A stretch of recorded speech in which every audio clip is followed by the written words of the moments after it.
Dans cette première vidéo, nous allons voir 7 destinations européennes où selon moi il faudrait partir au printemps.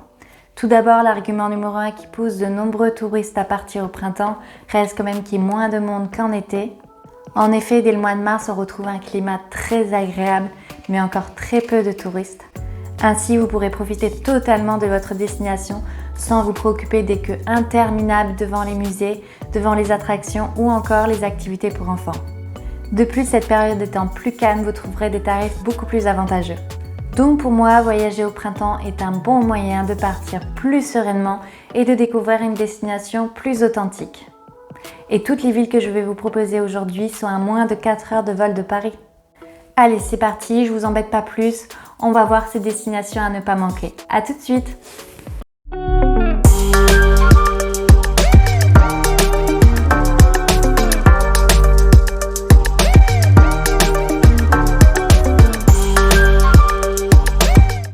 Donc en premier, nous partons au Portugal à Lisbonne. Lisbonne, une jolie ville à découvrir hors saison. En plus, la ville commence à s'animer au printemps. Les jours s'allongent, il y a une belle vie nocturne et même en février quand j'y suis allée, c'est très animé. La météo est très agréable et les hôtels sont plus abordables en plus. Cette immense ville piétonne offre une alternative aux capitales les plus populaires d'Europe.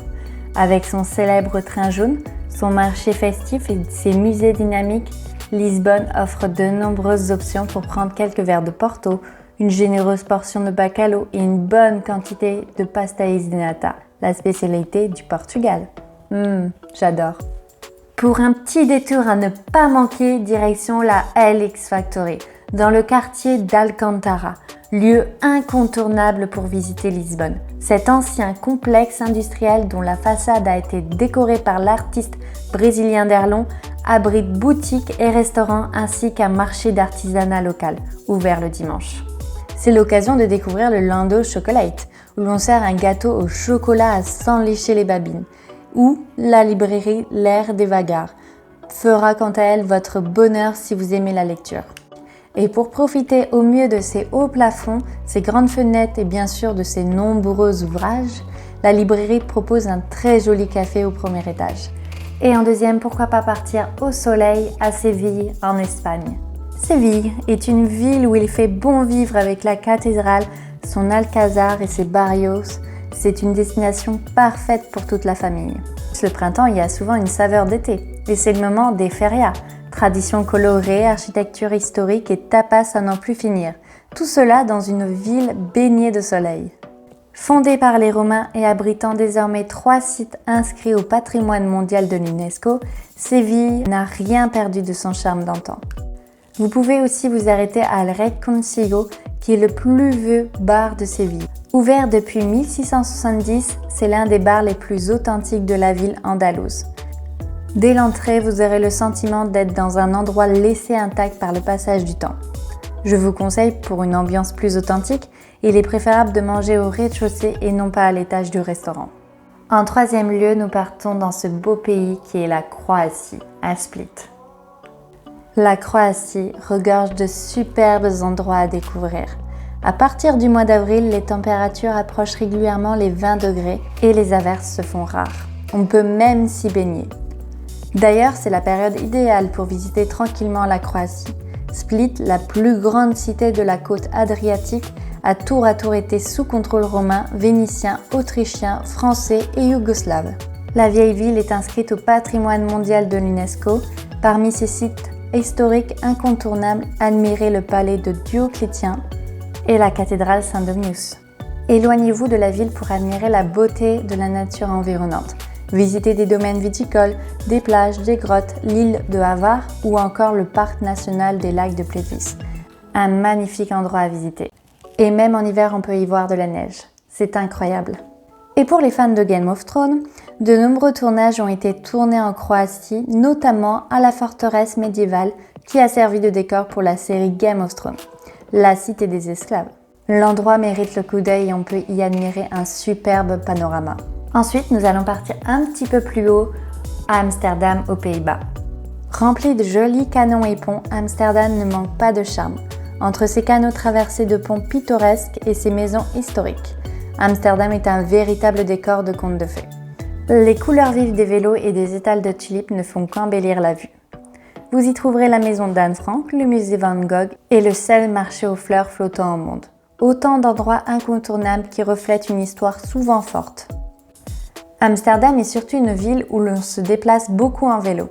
Vous pourrez donc en louer un et vous mêler au milieu d'habitants qui pédalent à travers la ville. Vous verrez, les températures remontent et ils sont plus agréables. Et pour un petit lieu insolite, je vous conseille le rooftop au 10e étage de l'hôtel Ramada Apollo, qui offre une vue imprenable sur toute la ville d'Amsterdam. Rendez-vous pour dîner ou tout simplement pour déguster un cocktail maison en admirant le paysage. L'établissement présente aussi parfois des films sur un écran géant, une destination amusante pour une soirée cinéma. Ça change un peu. Et pourquoi pas partir maintenant à Prague en République tchèque ? Prague, avec ses airs de bohème et son côté féerique, est la destination rêvée pour les amateurs de culture, qui veulent se plonger dans l'histoire, les arts, la musique et l'architecture. Consacrez toute une journée à la découverte du château de Prague, puis rechargez vos batteries au cours d'un bon dîner dans une taverne tchèque traditionnelle. Pour les amoureux et les adeptes de belles choses, le pont Charles est parfait pour contempler la vue ou simplement écouter un petit groupe de musiciens. N'oubliez pas de flâner un peu sur la place de la vieille ville avant d'aller admirer l'horloge astronomique qui s'anime toutes les heures. Souvent, les meilleurs bars de Prague sont les plus historiques où il est agréable de passer sa soirée à goûter toutes les bières locales. En mai, les températures remontent et ils sont plus agréables. Et bien sûr, ne passez pas à côté de la ruelle la plus étroite de Prague, la rue Wienerna Satovka. C'est l'une des rues les plus étroites au monde. Elle possède même son propre feu pour piétons pour éviter les collisions. Elle est d'une largeur de 70 cm environ, il est impossible de s'y croiser. Vous pourrez emprunter cette ruelle après avoir traversé le pont Charles pour rejoindre le restaurant Sartovka dont la terrasse offre une vue fabuleuse sur le pont. En 6e lieu, partons pour l'Autriche à Hallstatt. Visiter Hallstatt en Autriche, c'est découvrir un charmant petit village typique niché au bord du lac, qui offre de nombreuses vues époustouflantes. Considéré comme l'un des plus beaux villages d'Europe et classé au patrimoine mondial de l'UNESCO, ce village de 750 habitants des Alpes autrichiennes offre un panorama magnifique. Ce village offre une richesse écologique et architecturale remarquable et très pittoresque.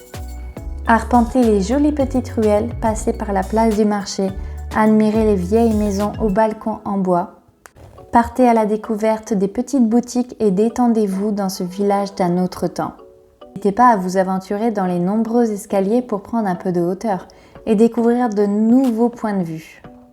Je vous conseille également d'aller voir l'église catholique surplombant la ville et son cimetière. Contrairement aux idées reçues, le lieu n'est pas du tout lugubre. Les tombes sont bien décorées et fleuries et offrent une jolie vue sur le lac.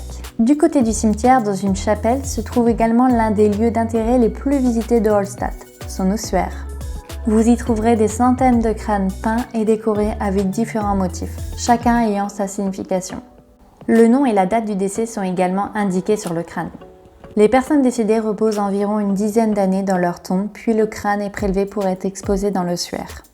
Pour ceux qui le souhaitent, la tradition est encore perpétuée dans le village, un lieu assez impressionnant et atypique dont l'entrée coûte à peine 1,50 €. Et pour bénéficier d'un des plus beaux panoramas sur Hallstatt, il faudra prendre un peu de hauteur et vous rendre au Hallstatt Skywalk. Et pour finir en beauté, nous allons partir en Grèce, la Canée. La vieille ville de Chania a été en grande partie développée autour de son port, construit par les Vénitiens au XIVe siècle. Parmi les cinémas et les innombrables activités proposées, vous aurez l'embarras du choix. Découvrez par exemple le musée archéologique de Chania, qui abrite une collection d'objets datant de la civilisation minoenne et de l'époque des Romains qui sont conservés dans l'ancien monastère de Saint-Francis. Les amateurs de lettres apprécieront tout particulièrement le Museum of Typography. Enfin, profitez-en pour goûter aux spécialités crétoises comme le kukuvaja, pain recouvert de tomates hachées, de fromage local, d'olives et d'herbes séchées. Ensuite, partons pour une baie insolite, celle de l'île de Grambousa. Pour vous rendre sur l'île, vous devez prendre le bateau à Kissamos, qui vous emmènera aussi à l'une des plus belles plages de l'île, Balos. Mais lorsque vous débarquerez sur l'île de Grambousa, vous aurez le choix. Soit vous prélasser sur la petite plage, soit prendre de la hauteur en grimpant jusqu'à la citadelle vénitienne. Je vous conseille les deux car en prenant de la hauteur, vous aurez un panorama fantastique sur toute la côte. Ça vaut le détour, je vous promets. Voilà, j'espère que cette vidéo vous aura donné des idées pour partir au printemps avant le rush de l'été. Dites-moi en commentaire là, juste en dessous, là, juste en dessous, où vous avez prévu de partir au printemps et si vous êtes déjà parti, où vous avez été. Bien évidemment, c'est une liste exhaustive. Vous avez d'autres pays comme la France qui est un très beau pays et que je n'ai pas nommé, mais je ferai une vidéo sur les destinations et lieux à voir en France. Et si cela vous intéresse, abonnez-vous là, juste en dessous, pour être au courant de toutes les sorties de mes vidéos. Et surtout, un grand merci d'avoir regardé la vidéo jusqu'à la fin. Et n'oubliez pas, le souvenir en vaut la peine. Ciao!